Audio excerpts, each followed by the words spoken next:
PVL Game Schedule Week 2. Game Preview, Akari vs PLDT, kakasana sa laban. At CMFT laban sa Petrogas Angels, papainitin ang PhilSports Arena. Isang maligayang araw sa lahat. Isa na namang balita ang ating tatalakayin. Ngunit bago natin yan simulan ay huwag mo munang kalimutan mag-like, share, subscribe, pakispike na rin ang notification bell para maging updated ka sa hype ganap sa Pinas. February 27, 2024.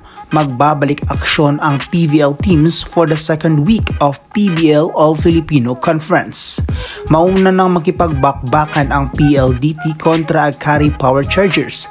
Dito nga ay makikita nating muling maglalaban-laban ang dalawang kupunan to secure their standing sa PVL. Sultanes versus Davison ang magbabanggaan para painitin ang laban sa unang game. Maghaharap ang PLDT laban sa Akari sa oras na 4 PM. Samantala magiging puno nga ang arena dahil two of the biggest teams sa PVL ay maghaharap na. Petrogas Angels kontra sa Chocomucho Flying Titans kakasana this Tuesday. Di nawang maipasok kaya ni Coach Dante. Well, this is not confirmed kung maipapasok ba si Dinawong sa laban kahit small playing time lang. Ngunit that would be so hard dahil bigatin nga ang kanilang kalaban kaya't for sure ay relax muna si Dinawong sa bench.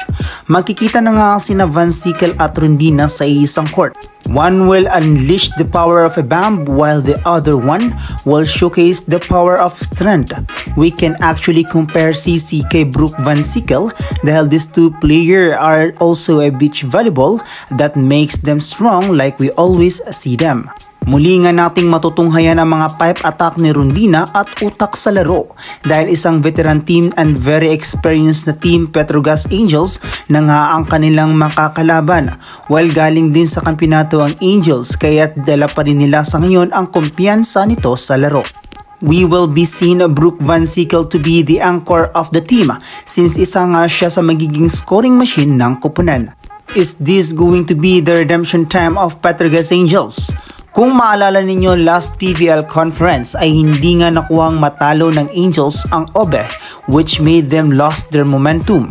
But for now mukha ngang magiging mahirap na sa OBE na makakuha ng panalo kung dadating na si MJ Phillips sa koponan ng Angels.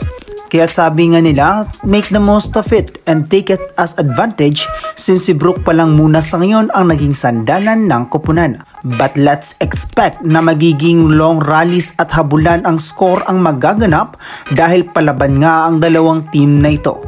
Mark your calendar sa February 27, 2024, live at PhilSports Arena. Mga ka-hype, sa tingin nyo ba sino ang makakuha ng panalo sa laban ng Angels kontra sa Titans? Comment down below. Salamat sa pagtutok mga ka-spike. Sana nag-enjoy ka at sana di ko nasayang oras mo. Kaya don't forget to like and subscribe. Salamat sa suporta.